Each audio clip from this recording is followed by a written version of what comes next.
tanto se fala no mundo de diversidade, especialmente no mundo corporativo, e hoje eu quero trazer para vocês uma perspectiva diferente. Né, Rodrigo? Você é um executivo de carreira. Cris, tudo bem? Tudo bem. Tudo, obrigada porque você está aqui com a gente. Não, eu que agradeço. Para mim é uma honra participar de um Extraordinários, né?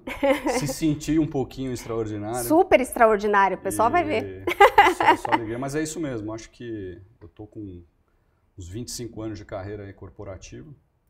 Já passei por várias empresas diferentes, vários ramos diferentes.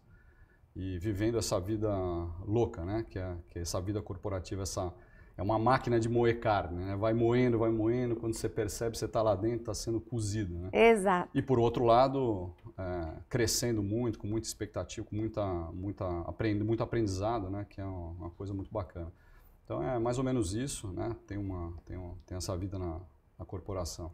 E é engraçado que a gente tem falado tanto de cotas, dos deficientes e tudo mais, e é muito fácil para que eu fale sobre isso, para que as outras empresas falem sobre cotas e sobre como incluir, né? Então, a inclusão, mas a gente está aqui com você, que eu quero muito que as pessoas possam ouvir aí a tua história.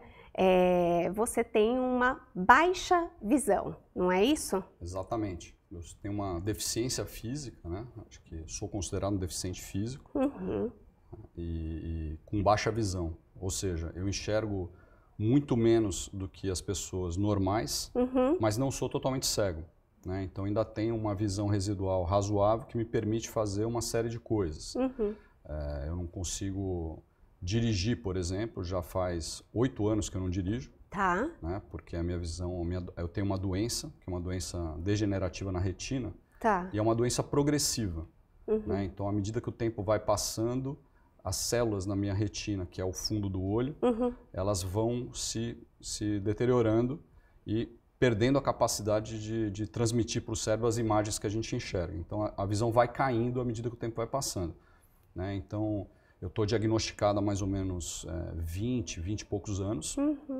E venho nessa trajetória, né, já estava no mercado, né, já era um iniciante nessa área corporativa, nessa época, quando eu fui diagnosticado, e venho trazendo e traçando esse tempo todo com essa doença. E hoje em dia estou chegando num ponto que tenho várias dificuldades já no dia a dia, enfrento várias dificuldades no dia a dia, e vejo da dificuldade cada vez mais um olhar para as pessoas com deficiência dentro do mundo corporativo. Né? E a gente estava falando aqui, né, no bastidor, que você seu mundo era aeroporto, né? O tempo inteiro indo de um lado para o outro e tal. Isso é a vida de um executivo. É normal, né? Essa aí eu estava comentando, teve época da minha vida, acho que durante uns 12 anos mais ou menos da minha vida, eu pegava, sei lá, 7, 8 trechos por semana de aéreo e vivia no aeroporto, né? Aquela história do executivo que vira no aeroporto, aquele filme até que tem, né, do executivo que ele olha a melhor fila, já sabe tudo, né? E eu conhecia muito bem os principais aeroportos aqui nossos, né, do Brasil.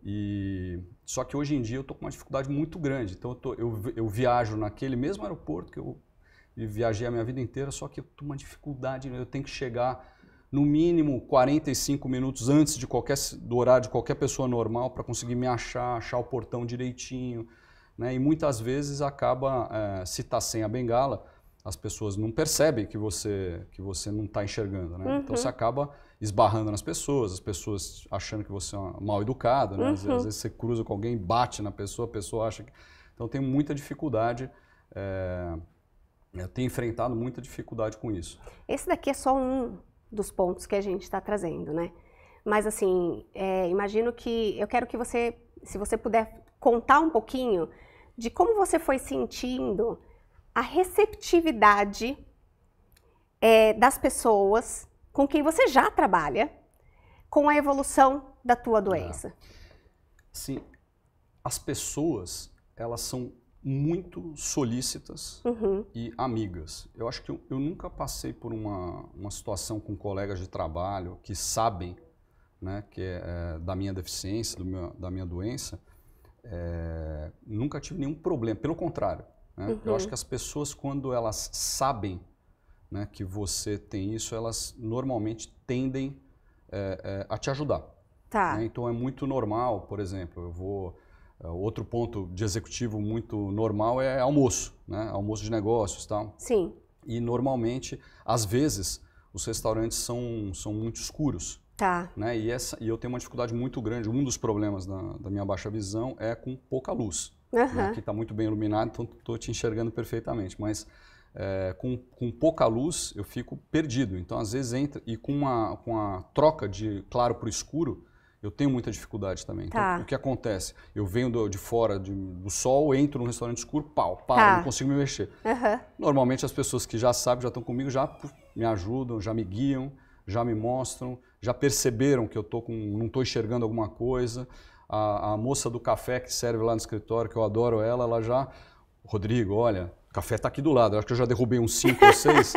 Então elas já vão ajudando. Os cachorros lá em casa é tudo a mesma coisa. Né? O cachorro já me vê levantando, já sai correndo pro lado, senão toma pisão. Entendeu? Então normalmente as pessoas vão se adaptando do seu lado e eu sinto uma boa vontade assim das pessoas em ajudar, entendeu? O que você precisa era conseguir demonstrar. Tá. Né? E daí a questão da bengala, né? Né? Justamente como... Mas em outras situações em que as pessoas não sabem e que você está lidando no trabalho, talvez você tenha mais algum tipo de resistência, algum tipo de estranhamento, vamos dizer assim. Exatamente. Então, às vezes, dependendo da circunstância, né, as pessoas não entendem algumas coisas. Então, sei lá, preciso ir no toalete. Onde que é o toalete? É ali, ó, vira aqui, aqui. Aí você vai saindo, você começa a ficar meio paradão ali, tentando achar. A pessoa já fala, o que esse cara está fazendo, entendeu? O que tá... E nunca vai atinar que você efetivamente tem uma deficiência visual. Até porque visualmente... Exatamente, esse é o ponto, né? E não é só o ponto meu, é de trocentas pessoas que têm essa deficiência. Quantas são as pessoas que têm baixa visão aqui no Brasil? Olha, no Brasil, de acordo com o último censo, já um pouco defasados, eram 6 milhões de pessoas com baixa visão contra 500 mil cegos. Né? Então, coisa. Muita gente mesmo, né? Tem muitas causas que dão causa à baixa visão, desde doenças raras, né? Na maioria delas são doenças raras, portanto, com muita dificuldade de achar tratamento e tal. Enfrenta toda a dificuldade do rol de doenças raras, né? Que o Brasil, que o mundo inteiro enfrenta. Então e muitas que é acidente, né? Outras causas, tem outras causas que não são necessariamente doenças, né? Que também podem levar a baixa visão.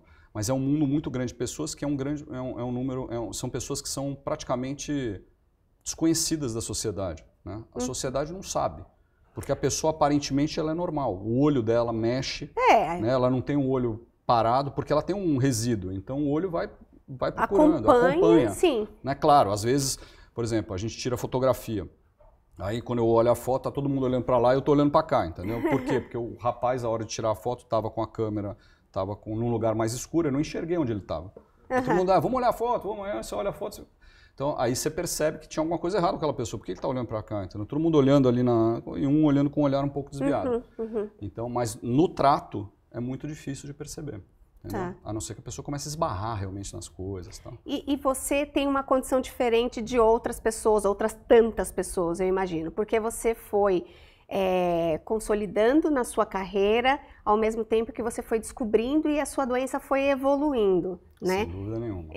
Não sei se eu posso dizer dessa maneira, mas você teve um benefício que talvez outras pessoas não tiveram de descobrir enquanto já estavam no mercado de trabalho bem consolidadas, né? Exatamente. É muito difícil, né? Você, eu te diria, raríssimo, você vê uma pessoa com deficiência em posição de comando no mundo corporativo hoje, né? Muito difícil. Existe, claro, mas é difícil.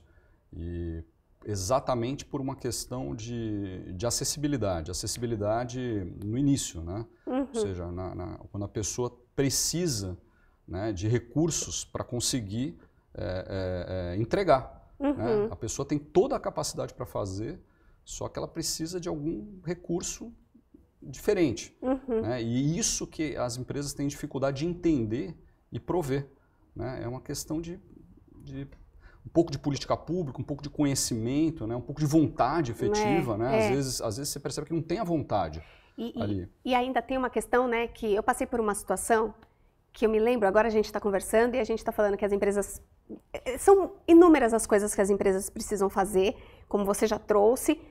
Tem as questões até de política pública, mas, por exemplo, quando a empresa tem a boa vontade, mas não tem exatamente a habilidade ou não recorreu a algo para saber exatamente como aplicar isso dentro da empresa, eu vivenciei uma situação seguinte, para cumprir cotas. Então, eu acho a cota até, acho válida, Sem dúvida. Acho que tem que ter, eu também acho.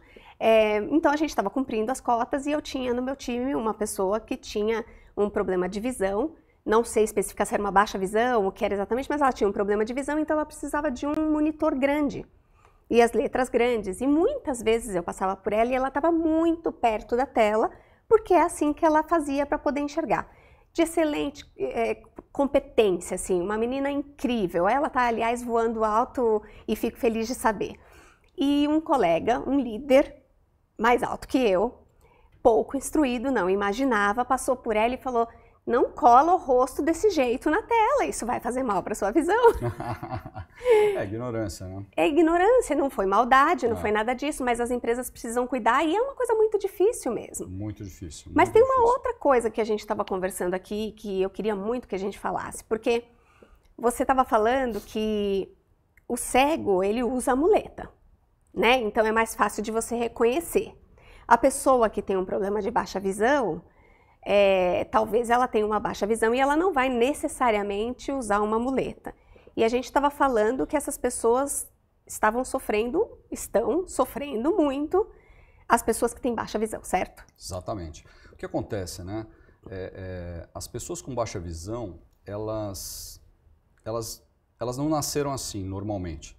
Elas acabaram perdendo a visão em algum momento da vida. Ou algumas nasceram já com uma visão um pouco reduzida, mas muitas delas vão perdendo à medida em que a vida vai passando, ou sofrem um acidente em determinado momento. Então enxergaram em algum momento. Então, são pessoas que não são tão resolvidas, assim, se eu puder falar assim, como as pessoas cegas, que já nasceram cegas. Então, assim, a pessoa ela se vira. O cego, normalmente, ele é muito mais independente, muito mais... ele se identificou ele é resolvido, assim, desde sempre. Ele é resolvido, ele faz as coisas dele, o mundo dele é daquele jeito, entendeu? Então ele faz aquilo. A pessoa com baixa visão que foi perdendo, ela acaba ficando um pouco reclusa, vai criando dificuldade, vai criando dependência de outras pessoas, né? Então, eu acho que uma das coisas mais importantes é as pessoas com baixa visão terem a consciência de criar a sua própria independência. Né? Então, quando a gente assumiu a associação uns anos atrás, a gente percebeu que desses 6 milhões, a gente precisaria mostrar para a sociedade que essa turma existe, certo? Para que, então, a partir daí, essas pessoas pudessem voltar a interagir, a sair e a criar essa acessibilidade, porque se a pessoa não tem independência, ela não tem nada, ela vai ficar reclusa dentro de casa. A pessoa só sai de casa se tiver um acompanhante junto para ir com ela para um lugar, para um outro, tá? Não dá para ser assim, ela precisa ser independente. O cego não é assim, né? Por que a pessoa de baixa visão precisa ser? Então, e essa é a razão da bengala verde. Exatamente essa é a razão da bengala verde. Que você trouxe aqui pra gente, inclusive, pra gente ver. Essa é uma bengala verde, a nossa bengala, a gente desenvolveu a cor dela, então... Ela tem uma cor super especial, né? A maioria não enxerga, né? Então não adianta nada, mas enfim. Ela é uma bengala exatamente igual à bengala do cego. Sim, só né? que verde. Mas ela é da cor verde, né? E o que ela significa? Ela significa que a pessoa que usa tem baixa visão. Certo? Então, a partir de que a gente pintou a bengala de verde, falou, a partir de agora, quem tem com bengala verde tem baixa visão, você criou um instrumento identificador da baixa visão. E a gente teve uma adesão assim das pessoas com baixa visão gigantesca. Então o projeto, a gente começou como um projeto em 2017, na verdade em 2014 a gente começou a fazer isso, mas em 2017 mesmo que foi o grande boom dele, as pessoas aderiram. Hoje existe lei em vários lugares do Brasil já determinando como instrumento identificador da baixa visão a bengala verde, então já é um fato. Né? Então o que está faltando agora ainda é cada vez mais a sociedade entender. Hoje, se você for no metrô em São Paulo, por exemplo, todos os assistentes, ajudantes, as pessoas, os funcionários do metrô sabem exatamente o que é bengala verde. Quando vem alguém com uma bengala verde, já oferece ajuda, já sabe como guiar, como ajudar as pessoas. Que então legal, já tem bastante coisa acontecendo. Então esse foi o mote, né, da Bengala Verde, que hoje Bengala Verde dá o nome à nossa associação, que é uma associação sem fins lucrativos, né, que é uma associação que ela defende os interesses da pessoa com baixa visão. Então esse é o meu trabalho voluntário, né, aquilo que eu me dedico de forma voluntária na vida, para fazer, para tentar trazer um pouquinho um mundo melhor para essas pessoas, né, que têm essa dificuldade grande. Não, e agora eu quero até que a gente volte um pouquinho, porque a gente conversou bastante em outro momento, e a gente conversou muito, aliás, eu falei que a gente tinha que parar um pouquinho de falar, porque senão a gente ia se confundir aqui quando a gente fosse gravar, se a gente já não tinha falado. Mas você me contou, então, que o teu, vamos chamar de extraordinário, eu chamo de extraordinário porque eu acho que é extraordinário, mas eu acho que o teu propósito, você despertou para o teu propósito a partir do momento que você se viu também na condição de ter a dificuldade na visão, e aí você entendeu que você podia usar o que você, a sua formação a favor de outras pessoas com o mesmo problema que você, não é isso? Conta essa história. É exatamente isso. O meu avô, a minha doença é uma doença genética. Não sabia disso. E o meu avô era cego. Então, eu já conheci o meu avô cego. Então eu passei a minha infância convivendo com ele. Então a cegueira, ela sempre foi um temor de infância. E ele era cego de nascença? Não, ele era cego, ele tinha a assim mesma doença como que você. eu. Era a mesma doença. Mesma doença. Né, que é uma doença genética, né? Tá. Então, eu herdei essa doença dele. E aí né? você, quando Só que criança... na época dele, não tinha nenhum recurso. Sim. Eles nem sabiam identificar que doença era essa. Portanto, ele acabou realmente perdendo 100% da visão. Completamente a visão. Certo? Então, que pode acontecer comigo também. Né? Eu tenho essa consciência. Então, eu tinha esse temor já desde criança. Mas tive vida normal, absolutamente normal, até mais ou menos 2000, mais ou menos, 2001, né? Que quando eu percebi que eu estava com um pouquinho de dificuldade para enxergar a bolinha do squash, que é um jogo super rápido, a bolinha que eu jogava, e comecei a perceber que às vezes eu estava perdendo a bolinha. Aí eu falei, pô, preciso ir no médico ver o que é isso. E quando eu fui ao oftalmologista, era um oftalmologista de família, ele me examinou e me disse, falou assim, olha, você tem a doença do seu avô. Né? E eu me lembro que esse dia foi um dia extremamente chocante para mim, né? Porque é um impacto. Todo aquele filme que eu vivi como criança, eu estava vendo, estava me colocando naquele lugar. Então, eu não estava, eu dirigia, eu fazia absolutamente tudo, mas eu tive absolutamente um impacto porque eu já sabia o que era aquilo. Você sabia? Entendeu? Você viu o fim disso. Exatamente. E a primeira pergunta que eu falei para ele foi para o oftalmologista, mas eu posso ficar cego? Aí ele falou, pode, né? Ou talvez com uma visão muito prejudicada daqui a muitos anos. Então eu falei, pô, mas o que eu vou fazer? Eu falei, eu vou continuar fazendo o que eu estou fazendo. Eu preciso trabalhar na minha carreira e fazer exatamente tudo o que eu vou fazer. E eu vou me adaptar à medida que a coisa for acontecer. Mas naquele momento, né, eu acho que foi o meu momento de ser mordido pelo despertar, pelo bichinho do despertar. Né? E você perceber que você sai um pouco daquele mundo business, de negócio, de tudo, e tira um pouquinho a cabecinha para fora e fala, poxa, o que está acontecendo aqui do lado? Né?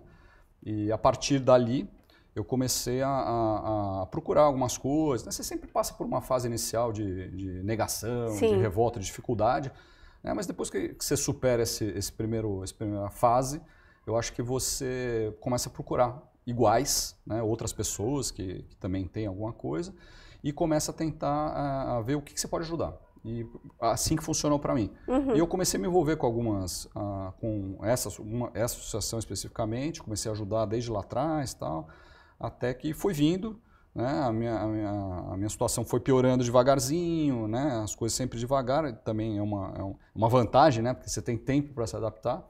E E num determinado momento eu acabei assumindo a frente dessa associação e desenvolvendo de cara esse projeto junto com uma equipe, um pessoal super de ponta que ajudou muito, né, desenvolvendo esse projeto aí da Bengala Verde, que acabou virando o nome da própria associação de tão certo que deu.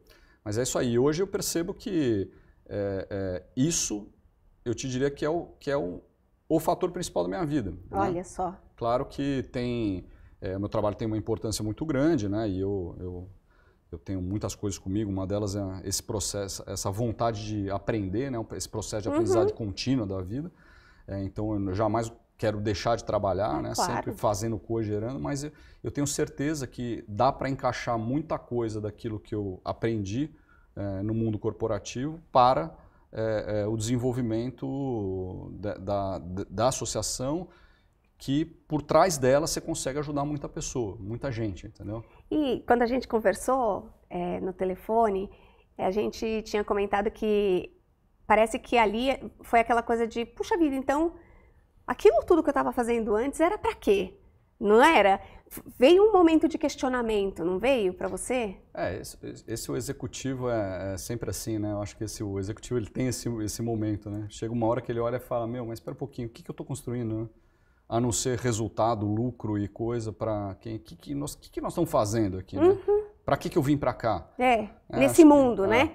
Eu fui enviado aqui para quê? Eu acho que é engraçado que cada pessoa tem um jeito, né? Existem pessoas mais evoluídas que já nascem com essa consciência, né? Existem pessoas que não, que precisam, né? Que até eu acredito muito que estão aqui muitas vezes para isso, né? Para conseguir ter esse despertar que você chama, que eu acho que você está perfeita nisso.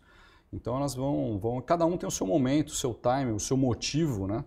Tem pessoas que precisam passar. Talvez, no meu caso, se eu não tivesse algo tão sério como eu tenho, eu jamais teria me envolvido com nada disso. E estaria sem propósito, né? E o que você faz, o teu trabalho na Bengala Verde hoje, ele é muito relevante. Né? Assim, eu quero que você me conte o que eu sei um pouquinho por alto. Então eu me arrisco a falar alguma coisa que talvez fique mal contada e você me ajuda a explicar. Perfeito. Mas eu sei que você é formado em Direito, certo? Certo. E aí existe uma condição que um tratamento para crianças, vamos ver se eu estou falando a coisa certa, mas existe um tratamento para crianças ou para as pessoas que tenham algum tipo de deficiência que é caríssimo, e que você, de alguma maneira, com o teu conhecimento, pôde fazer um extraordinário aqui no Brasil, é isso? É isso. Essa é uma coisa que foi muito gratificante para nós, né? Porque lá na associação, nós temos dois grandes pilares de atuação, né? A primeira delas é a atuação que a gente chama o pilar científico. O que é isso? É a gente tentar achar ou estimular ou ajudar a se encontrar cura, tratamento e diagnóstico para essas doenças raras e ultra raras que levam as pessoas a ter baixa visão. Muitas das doenças são genéticas, certo? Como é o meu caso. E a medicina genética ela tem evoluído muito, né? Até hoje, até pouquíssimo tempo atrás, não existia absolutamente nenhum tratamento. Por exemplo, quando eu estava contando a história do meu avô, na época do meu avô não existia nem diagnóstico. Meu avô, provavelmente, ele morreu sem saber o que tinha. Oh, meu Deus. Certo? Ele não sabia o que ele tinha. Ele simplesmente foi perdendo a visão. Hoje em dia, surgiu um primeiro tratamento. É uma primeira terapia gênica, né, que surgiu nos Estados Unidos, foi desenvolvida por um laboratório nos Estados Unidos, e que ela é capaz de tratar e curar uma doença específica causada pela mutação em um gene. Né? Só para você ter ideia, existem mais de 200 genes já identificados que causam doenças de baixa visão. Nossa, então essa é para um. Nossa. Então só as pessoas que têm a mutação neste gene específico que pode se submeter a esse tratamento. Para você saber se a pessoa tem ou não, você precisa começar fazendo um diagnóstico, um exame genético. Então é uma coisa extremamente complexa. Né? Mas essa primeira terapia veio para o Brasil e foi aprovada no ano passado pela Anvisa. E o custo dela hoje são 4 milhões de reais. Meu Deus! Que é algo absolutamente inacessível para 99% da população, certo? Então, o que nós fizemos? E a gente organizou junto com parceiros, amigos, né, nossos que toparam, né, abraçar essa causa, né, e um escritório de advocacia de amigos meus, que são pessoas assim mais alto gabarito e que também têm esse despertar, portanto fazem trabalhos de graça, pro bono, né, que a gente chama, para ajudar pessoas que realmente precisam.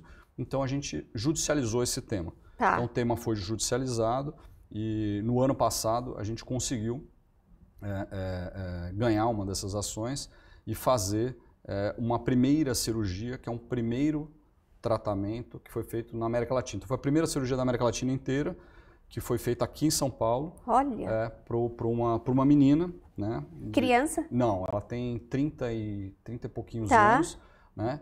E a visão dela está revertendo. Uau! Ela está voltando a enxergar uma série de coisas que ela ainda não enxergava. Então, isso tem uma importância brutal, não só para essa menina, mas para a ciência como um todo. Né? Claro. Porque assim, o desenvolvimento disso, nós estamos fazendo isso não só pela gente, mas por todas as gerações que estão vindo para frente. Né? Claro. A gente precisa ter o desenvolvimento. Então, hoje em dia, a nossa batalha é uma batalha muito grande para tentar incluir essa terapia específica gênica dentro do Sistema Único de Saúde, para que não precise mais ser judicializado o tema e o próprio SUS possa adquirir, obviamente, em condições comerciais completamente diferentes desse valor, que ela tem que negociar lá com os laboratórios, mas conseguir fornecer para as pessoas. Né? Esse é um remédio que você não toma, né? Ele precisa ser dado através de um procedimento cirúrgico. Ah, tá. Então tem toda uma complexidade, são poucos... Tudo isso vai se desenvolvendo, né? A gente só tinha um hospital que era capaz de receber esse remédio, um remédio que vem do laboratório a menos 170 graus, tem toda uma forma de receber. Uma complexidade tremenda, entendeu? Então, e isso para mim representa avanço. Sim. Né? Quando o primeiro tratamento chegou, o primeiro remédio veio, tinham acho que 3 médicos no Brasil capacitados para fazer essa cirurgia. Hoje já tem mais de 15. Olha! Então, os médicos também querem, as coisas vão avançando. Sim. Né? E a gente precisa empurrar isso de alguma forma. Tem outras ações andando, né? Quem sabe em breve a gente tem uma notícia aí boa de conseguir fazer uma próxima cirurgia dessa. Que legal. Mas esse é um ganho bem que a gente tem muito orgulho, assim. Que legal. E aí quando eu paro para pensar, né, no livro eu falo um pouco disso, assim, que não tem coincidências, né? Eu acho que a vida dá indícios pra gente de algumas coisas, a gente passa por determinadas situações porque tem uma razão de ser, e aí quando a gente para pensar que você foi lá, se formou em Direito, né, e desafortunadamente tem a doença do avô, mas não sei se existe essa palavra fortunadamente, mas né, felizmente essa pessoa foi agraciada com o extraordinário da sua doação, né, do teu conhecimento junto com outras pessoas para chegar nesse resultado incrível aí que foi a cirurgia dela. Uma equipe grande trabalhou nisso, tenho certeza disso. Que legal, que legal. Muita gente se dedicando e conseguindo ser... E tem bastante coisa acontecendo, continuando. Então, a gente não parou, né? Então, a gente está continuando, vai continuar nessa frente, mas tem várias outras frentes que precisam ser melhoradas. Por exemplo, um trabalho importante que a gente faz atualmente é um trabalho de advocacy para melhorar o atendimento do SUS. Né? O atendimento do SUS. Os médicos são ótimos, né? As pessoas que estão lá são pessoas excelentes, mas assim, existem tantos defeitos operacionais no meio do caminho que acabam tomando a estrutura do SUS e fazendo com que as pessoas esperem meses e meses e meses. Então, vou dar exemplos bestas para você, por exemplo. A pessoa espera 5 meses para fazer uma cirurgia de catarata, né? Porque catarata alta leva a baixa visão. Né? Então, assim, ela 5 meses para fazer uma cirurgia. No dia da cirurgia, faltou a lente, não chegou lá. Então, tá lá o médico, tá lá a pessoa, a equipe, todo mundo, mas não tem a lente para pôr no olho da pessoa. Então, o que acontece? Cancela a cirurgia. Perdeu o tempo de todo mundo. Assim, questões simples de logística que a gente percebe, a nossa estimativa lá na associação é que aproximadamente 30% do tempo do espaço do SUS está sendo ocupado hoje por ineficiências de operacionais. Então, esse tipo de coisa a gente também quer atuar, a gente vem fazendo pesquisa, né, pesquisa para ter dados confiáveis, né, não adianta ficar falando, né, sem saber. Então a gente está desenvolvendo, tem parceiros nossos que estão nos apoiando a fazer essas pesquisas, né? Isso custa dinheiro, né? Claro, essa é a questão. Claro. E a gente vive sempre de doação, então sempre uma luta. Então quais são todas as frentes que o Bengala Verde Então, são duas, atua? a associação atua em duas frentes. A frente científica, Tá. né, que é essa aí que eu te falei, essas questões de advogo, tudo Tá. para a gente tentar diagnósticos, curas e tratamentos. E uma outra frente, que é a frente social, né, que é a melhoria da qualidade de vida da pessoa com baixa visão. Então, o que é isso? Fazer a Bengala Verde ficar conhecida, é ir lá no metrô e treinar o pessoal do metrô para a pessoa poder chegar lá, é fazer terapia em grupo, né? Porque as pessoas têm muita questão psicológica. Claro, né? Então, claro. assim, a terapia é muito importante, a pessoa vê que tem outras pessoas que estão passando pela situação dela, vê que tem pessoas que conseguem sair de casa, entendeu? Porque para mim, uma das maiores angústias que tem é as pessoas que vão se recluindo para dentro de casa. Sim. Isso para mim é muito ruim. Tem muita gente que acaba se aposentando por invalidez muito cedo, né? E na verdade as pessoas não são inválidas. Não. Né? Elas são... Tá aqui você de prova, Ela só gente. precisa ter acessibilidade. Claro. Para conseguir trabalhar e fazer, entendeu? E aí ela acaba se sentindo inválida. Sim. Né? Então eu sempre busco trazer exemplos de pessoas, e tem várias que vão atrás, correm para o lado para o outro. Né? Eu tenho um amigo nosso lá da associação, ele é um cara tão assim diferenciado que ele foi viajar sozinho para o exterior. Ele não está nem aí. E foi. E chegou uma hora que ele se perdeu tanto que ele acabou entrando pela internet, pelo WhatsApp, com um amigo aqui do Brasil, tentando tirar a foto do lugar que ele está, para o cara entrar no Google aqui, tentar achar e ajudar ele, porque ele está completo. Imagina. E não está nem aí. Consegue fazer, está feliz, volta alegre, conheceu, curtiu, entendeu? Então... Mas não é todo mundo que tem esse pensamento, né? As pessoas precisam de ajuda, sem dúvida. Tem tanta gente reclusa mesmo, né? Muito. Não só quando a gente está falando de baixa visão, mas outras deficiências também. E tem muitas vezes que eu acho que tem um problema muito sério também aí, que é o problema da família, né? Então, essa é uma situação que eu vejo muito acontecer, eu acho muito doída, dolorosa, né? Porque a família, quando descobre que tem uma criança com um problema visual, a tendência dessa família é justamente criar uma redoma de vidro em volta dessa criança e super proteger, né? E esse erro, assim, ele é mortal, né? Porque aquela criança, o que ela precisa é o oposto, né? Ela precisa saber que ela pode sem aquela estrutura de defesa, entendeu? Porque vai chegar uma hora, os pais dela não vão estar mais lá. Não vão estar mais, claro. Entendeu? Ela precisa.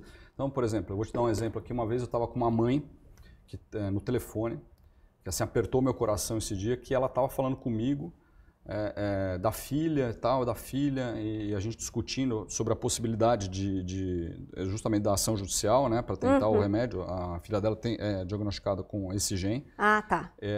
E ela, em um determinado momento, eu perguntei para ela, falei assim, mas a sua filha, me conta uma coisa, sua filha, ela usa bengala? Aí ela falou para mim, falou assim, olha, ela até já me pediu, mas eu não acho que ela ainda está na hora de usar. Aí, pô, eu tomei um susto. Eu falei assim, pô, pera um pouquinho, você acha que ela ainda não está na hora de usar uma ferramenta de acessibilidade que vai gerar autonomia, né, e para essa pessoa? Né? Então, nesse momento, eu falo mesmo que eu sou desbocado e não quero nem saber.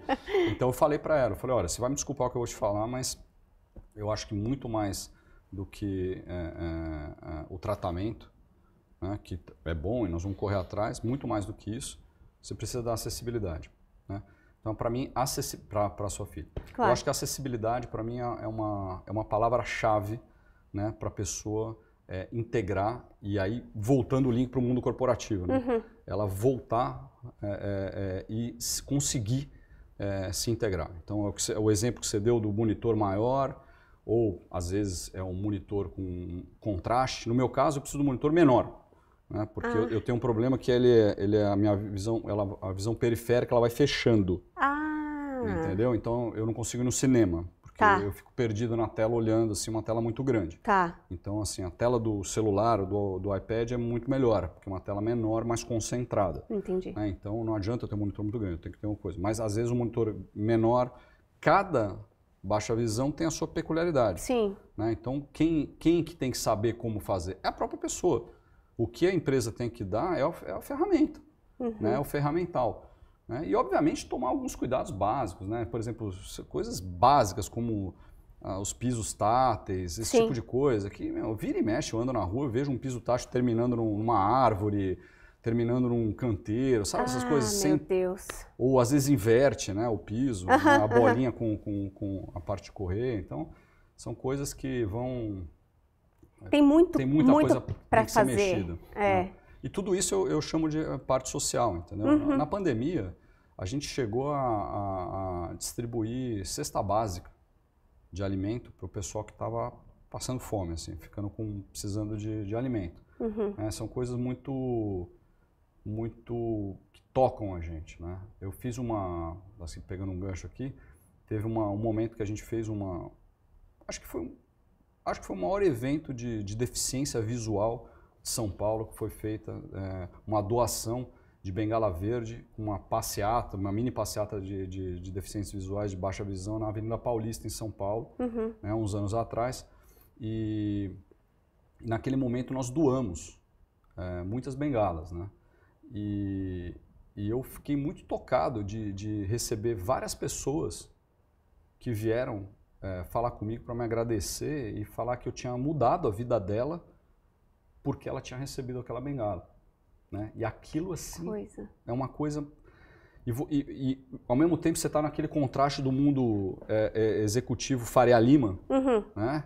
Que aquele valor daquela bengala é gasto na sobremesa de um almoço, entendeu? Quanto custa uma bengala hoje?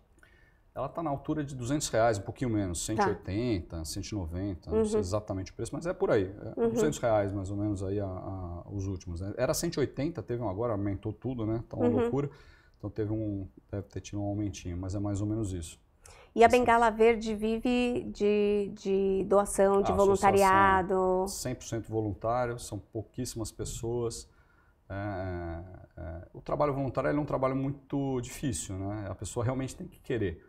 A gente tinha falado alguma coisa, você disse que as pessoas entram, se empolgam, mas não permanecem, né? Isso. No trabalho voluntário, não é isso? Muito difícil, porque, bom, primeiro é um trabalho, né? Ele tem que ser encarado como um trabalho, né? E não como uma forma de, não sei se eu posso dizer isso, mas de se mostrar ou se promover, entendeu? Então isso me incomoda muito, porque tem muita gente que quer falar que faz um trabalho voluntário, então tá lá para isso. Então, e a hora que percebe que o trabalho é aquilo, ela fala, pô, mas é isso que eu tenho que fazer? Pô, isso aqui eu não quero fazer, pô, mas não tem como. Ou começa a fazer e rapidamente desiste, porque percebe que é difícil mesmo. Né? A pessoa tem que estar realmente, ela tem que ter despertado. Tem que ter despertado. É o seu despertar. Se ela não tiver despertado, ela não vai se engajar. Né? Então, muita gente já passou pela gente, né, querendo ajudar. E as pessoas também, a gente tem que saber aproveitar a ajuda na altura de cada um. Não adianta. E a gente mesmo, né? Porque, afinal de contas, eu acostumei meus filhos a comer todo dia, né? Então, eu preciso pagar minhas contas e colocar comida em casa. Então, a gente precisa trabalhar também, né?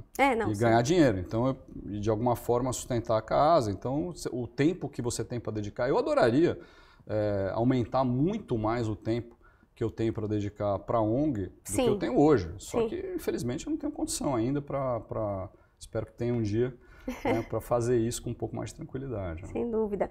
E as empresas, quando, não sei se, porque a gente falou das doações e do voluntariado.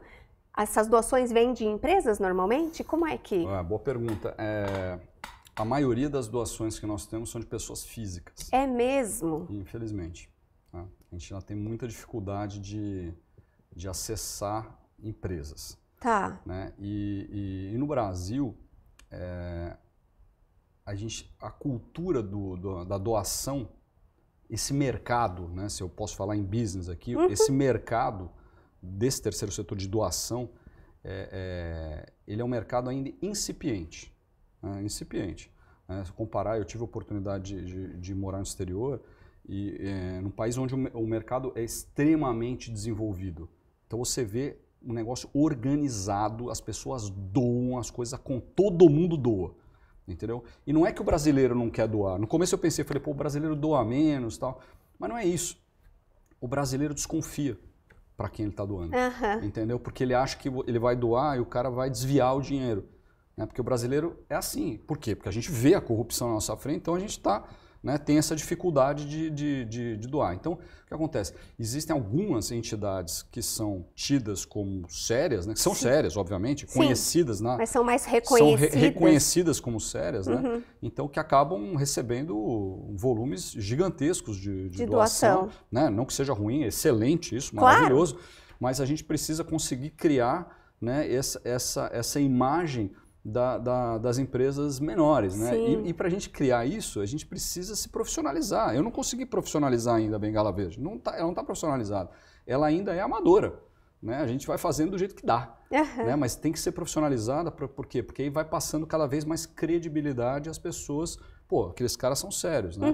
Então hoje quem doa são as pessoas com baixa visão, e amigos e familiares, são os amigos e familiares das pessoas que estão envolvidas no trabalho, né? Dos diretores, das pessoas que estão lá com a gente envolvidas no trabalho, e de vez em quando um ou outro que aparece.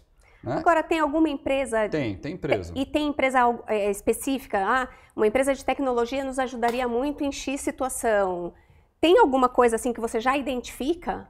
Tem acho que o grande já teve uma empresa de tecnologia que nos ajudou, que é uma empresa que ela trouxe um equipamento de acessibilidade para deficientes visuais, que é um óculos que você tem na haste do óculos aqui perto da orelha, você tem um alto-falantezinho e o óculos lê as coisas que você está vendo e te fala. Que legal. Entendeu? Então, ele, por exemplo, ele olhando para você, ele identifica que você é uma mulher morena, papapá.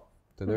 Ele vai dando alguma descrição e para você. Você olha uma nota de dinheiro, por exemplo, ele fala, nota de R$10. Entendeu? Então, eles trouxeram essa tecnologia e eles ajudaram a gente um período.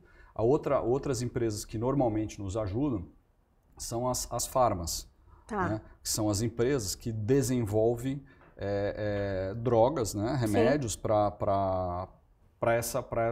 esse público. Né? Então, assim, elas têm total interesse e são parceiros mesmo. Né? Que legal. É óbvio que eles têm os interesses comerciais deles, mas eles são parceiros, eles ajudam sempre que podem, né? E tem um interesse em desenvolver e ajudar a desenvolver associações de pacientes fortes. Né, para que a gente possa realmente...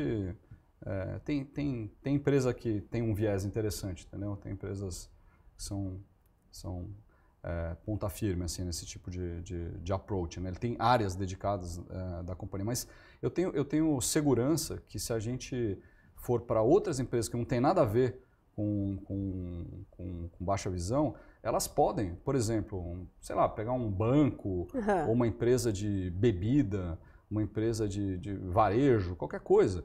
Né? Por quê? Por exemplo, a gente fez um curso de inglês para pessoas com deficiência, específico para pessoas com deficiência visual. Desenvolvemos um curso. Esse curso não é algo que uma empresa corporativa teria interesse em pagar, até porque desenvolver um curso desse, até porque, né, pode ter funcionários lá, que os caras têm que se desenvolver. A pessoa com baixa visão não pode ir num curso de inglês normal. Né? Talvez um curso de inglês mais focado na conversação, em alguma outra coisa, talvez seja mais inteligente, né, para desenvolver. Então, eu tenho certeza que se a gente conseguir chegar, né, nessas... Mas aí precisa, de novo, gente, tempo, dedicação. É um trabalho árduo, viu? Eu imagino. Mas é gratificante. Não, eu imagino. Assim, quando eu fiquei sabendo da Bengala Verde, lá atrás, tem alguns anos, e eu fiquei pensando, nossa, eu nem imaginava que tinha essa diferenciação e o porquê da bengala ser verde, de se diferenciar do cego e etc. E eu fiquei muito encantada. E aí, quando eu soube que podia conversar com você e contar toda essa história, porque definitivamente eu estou trazendo o outro lado, né, da diversidade aqui, eu estou trazendo um pouquinho mais da acessibilidade pelo teu olhar, né?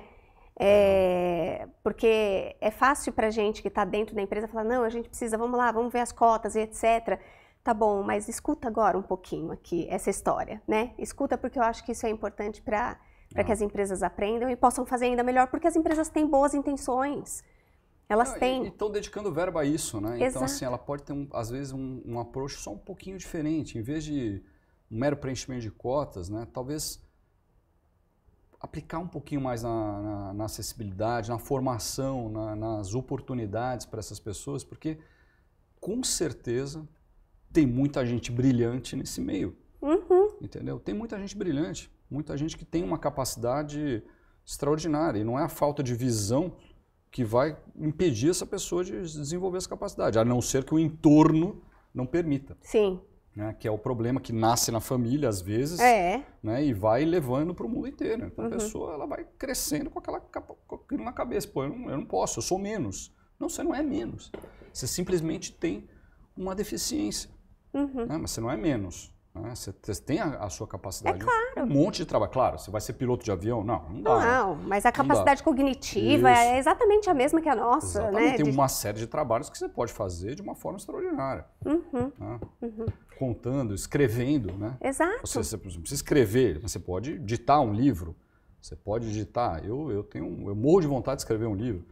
Né? Eu sei que você escreveu o seu. Eu escrevi, mas eu quero muito que você escreva o seu agora também. Eu acho que você tem uma história incrível para contar, hein? Mas eu quero escrever um romance. Ah, legal. Eu não quero escrever, eu adoraria, né, escrever um romance mesmo, um romance de ficção, assim, daqueles que você entra dentro do personagem e durante um ano vive aqui uma história maluca. Eu sou louco para passar por uma experiência dessa, mas precisa um pouquinho de tempo, né? Talvez um pouquinho mais para frente a gente embarque numa maluquice dessa. Né? Sem dúvida. Como é que as pessoas encontram a Bengala Verde?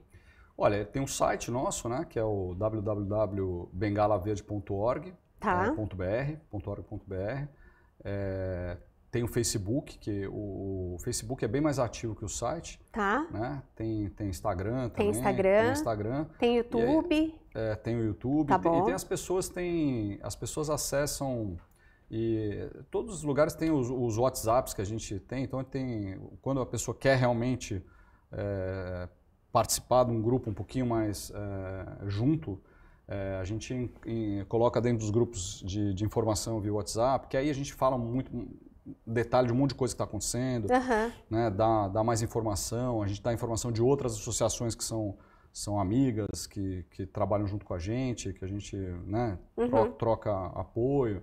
Então, acho que tem tudo essa forma aí de acessar e a gente está super aberto, né? E também, se quiser ser voluntário... Sim, né? eu ia dizer isso. Então, a gente pode acessar o Bengala Verde para ser voluntário, para doação. Isso. Né? Eu vou colocar, inclusive, aqui no final da nossa conversa, eu vou pedir para o Borel colocar ali no subtitle para mim, ali no GC, vamos colocar o endereço do site direitinho, show. Acho que é importante. E na descrição também do episódio eu quero colocar tudo isso.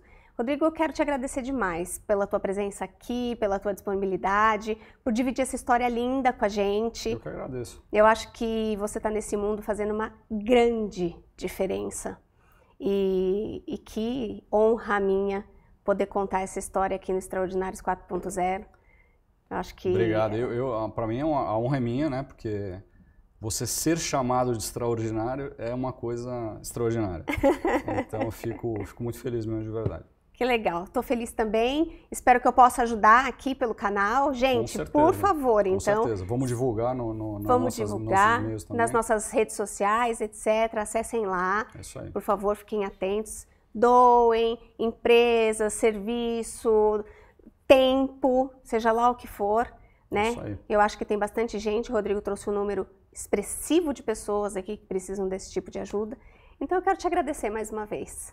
Obrigado, Cris. Obrigada. Até a próxima. Estou à sua disposição. Gente, meu extraordinário de hoje foi, ultra extraordinário, se é que eu posso dizer assim. Obrigada. Fiquem aí atentos no canal, compartilhem.